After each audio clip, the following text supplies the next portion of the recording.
La France, un pays souvent perçu comme le pays des droits de l'homme, de la gastronomie raffinée et des paysages pittoresques, cache pourtant une réalité bien plus sombre.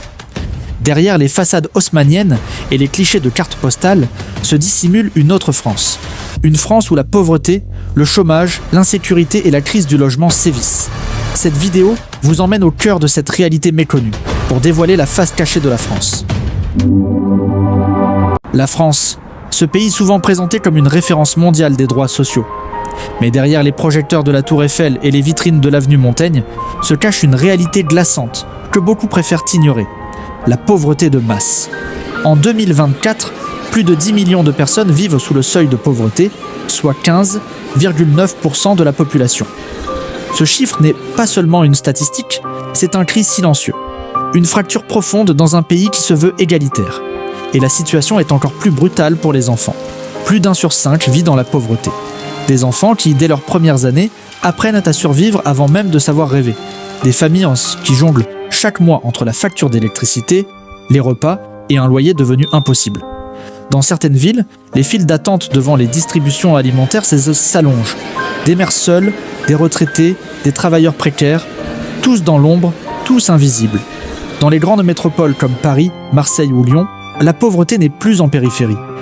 Elle est dans le cœur des villes, coincée entre deux cafés branchés, juste derrière un mur que la société refuse de franchir. Certains quartiers vivent une détresse chronique, pas un simple passage à vide. Non, une désintégration lente, continue, avec son lot de dépression, de suicides, d'humiliations quotidiennes. Et pourtant, la pauvreté en France n'est pas toujours spectaculaire. Elle se déguise, elle porte une veste propre, elle prend le métro, elle sourit même parfois. Mais elle ne mange pas à sa faim, elle ne chauffe pas son appartement en hiver. Elle se prive en silence, pendant qu'ailleurs, on célèbre les sommets économiques et les réussites vitrifiées. Car derrière chaque chiffre officiel, il y a une personne réelle, avec un nom, une histoire, une dignité. Et cette dignité, chaque jour, se fissure un peu plus. La pauvreté n'est plus un phénomène marginal, elle est devenue structurelle, elle se transmet, elle s'installe, et surtout, elle divise, elle isole, elle détruit lentement, mais sûrement ce qui faisait encore tenir debout ce modèle social tant vanté. Et pendant qu'une partie du pays cumule les milliards et les privilèges, l'autre partie s'enlise, sans bruit, sans scandale, dans une précarité ordinaire devenue normale. Mais rien de tout cela n'est anormal. Rien. Et comme si cela n'était pas assez, comment dans l'un des pays les plus riches du monde, trouver un toit est devenu un privilège. Une angoisse. Un combat quotidien. La crise du logement en France n'est plus une alerte. C'est une réalité étouffante. En 2024, selon la Fondation Abbé Pierre, plus de 4 millions de personnes sont mal logées et environ 350 000 vivent sans domicile fixe. Ces chiffres, derrière leur froideur, traduisent une violence sociale sourde. Des enfants qui dorment dans des voitures, des femmes qui changent d'adresse chaque semaine, des familles entières entassées dans des hôtels insalubres ou des squats improvisés. Et pendant que les expulsions locatives explosent, plus 87% en un an, les logements sociaux ne suivent pas. Les listes d'attente s'allongent, les loyers flambent. À Paris, Marseille, Bordeaux ou Lyon, les classes moyennes basculent lentement dans la précarité, tandis que les plus modestes sont chassés, invisibilisés, déplacés loin des centres, loin de leur vie, de leur travail, de leur dignité. Dans certaines communes, les élus vont jusqu'à interdire les résidences secondaires ou les constructions touristiques, comme à Chamonix, pour tenter de freiner l'hémorragie. Trop peu, trop tard, car depuis des années, les signaux étaient là. Et aujourd'hui, le logement n'est plus un droit. C'est un marché, une jungle, où le plus rapide, le plus riche, le plus bien né rafle tout, pendant que les autres s'épuisent à remplir des dossiers, attendre des réponses, supplier pour un bout de toit. Et cette réalité ne frappe pas seulement les grandes villes, elle gagne les petites communes, les zones rurales, les banlieues, là où les jeunes ne peuvent plus s'installer, où les vieux n'ont plus les moyens d'entretenir leur maison, où les étudiants vivent à 8 dans un studio de 20 mètres carrés. Ce ne sont pas des cas isolés, ce sont des milliers de parcours brisés, silencieusement, chaque mois. Mais l'image reste intacte, celle d'une France élégante, équilibrée, maîtrisée. Pendant que dans l'ombre, des hommes et des femmes dorment sur des trottoirs, dans des parkings ou sous des tentes, au pied des immeubles qu'ils nettoient chaque matin. Cette crise n'est pas qu'économique, elle est morale.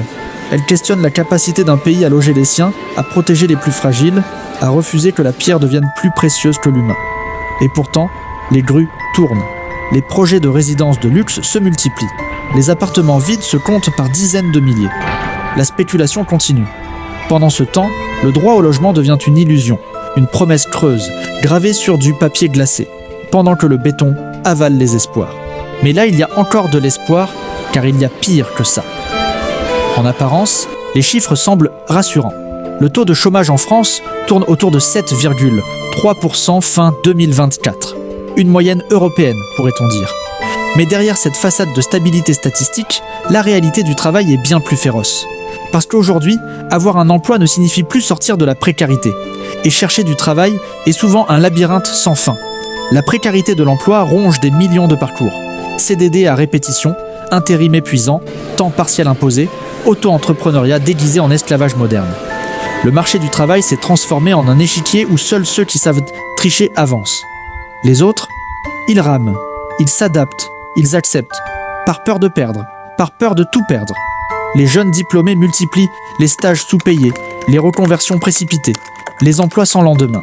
Et souvent, après 5 ans d'études, le constat est brutal. Aucune sécurité, aucune garantie, aucun futur clair.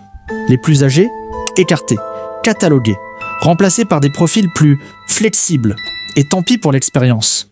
Les femmes, surreprésentées dans les emplois mal payés, à horaires décalés, avec un plafond de verre toujours aussi opaque. Les travailleurs étrangers, sous-payés, surexploités, invisibles. Partout, l'angoisse du lendemain, la peur de ne pas boucler le mois, l'obsession de tenir, coûte que coûte. Et pendant ce temps, certains accumulent les primes, les bonus, les golden parachutes. 2 réalités, 2 mondes, sur le même territoire. Le plus inquiétant, ce n'est pas seulement le chômage, c'est l'acceptation silencieuse de cette précarité comme une nouvelle norme, le glissement lent vers un modèle où l'instabilité devient ordinaire, voire valorisée. Et ce glissement ne fait pas de bruit, il ne crée pas d'émeute, mais il détruit, en silence, des ambitions, des vocations, des familles entières. Les quartiers populaires regorgent de talents étouffés, de bras désœuvrés, de cerveaux éteints trop tôt. Pas par paresse, pas par manque d'envie, mais parce qu'un mur invisible les maintient à terre. Le discours officiel parle de compétitivité, d'adaptation, de réforme. Mais sur le terrain, il s'agit surtout de survie, de sacrifice, de renoncement. Et au milieu de cette tempête sociale, une seule constante, l'incertitude.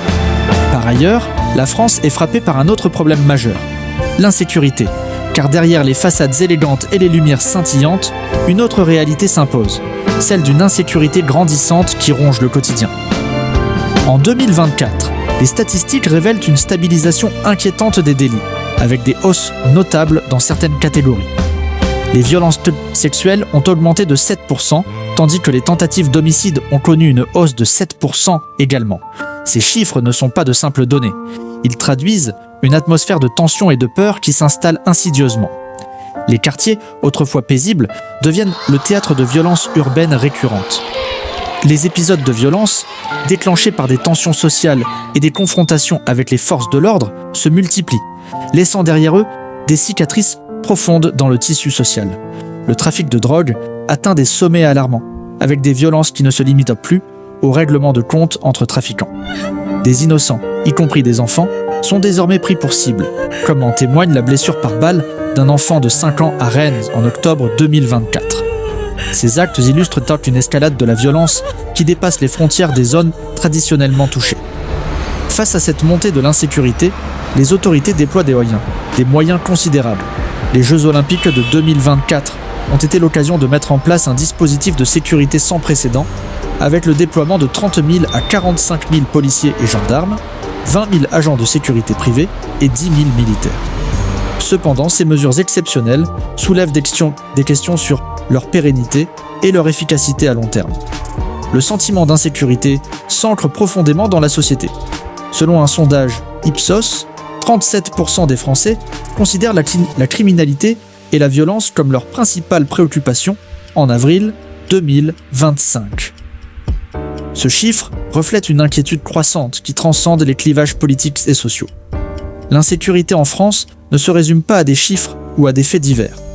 Elle est le symptôme d'un malaise plus profond, d'une société en quête de repères et de sécurité. Tant que les causes structurelles de cette insécurité ne seront pas adressées, les mesures ponctuelles resteront insuffisantes pour restaurer la confiance et la sérénité. En 2024, L'inflation en France a ralenti, atteignant une moyenne annuelle de 2,0% selon l'INSEE. Cependant, malgré cette accalmie apparente, de nombreux ménages continuent de ressentir une pression financière intense.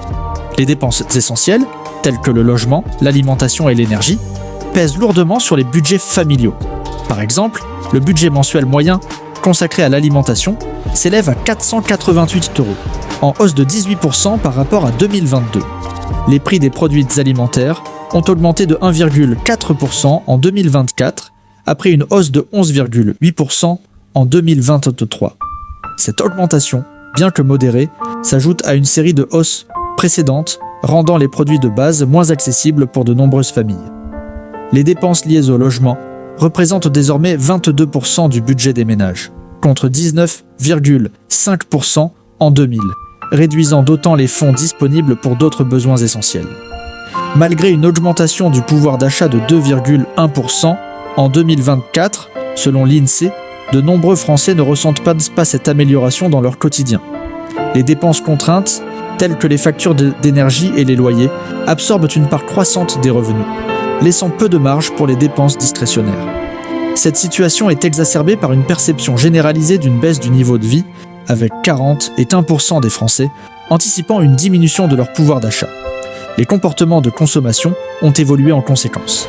Les ménages se tournent vers des produits moins coûteux, réduisent leurs achats non essentiels et privilégient les promotions. Cette adaptation, bien que nécessaire, reflète une réalité économique difficile pour une grande partie de la population. En somme, malgré des indicateurs macroéconomiques suggérant une amélioration, le coût de la vie reste un défi majeur pour de nombreux Français. Les augmentations de prix dans les secteurs essentiels, combinées à des revenus stagnants, continuent de peser lourdement sur les ménages, mettant en évidence la nécessité de politiques économiques plus inclusives et sensibles aux réalités quotidiennes des citoyens. La France, derrière son image de pays des Lumières, fait face à des défis majeurs.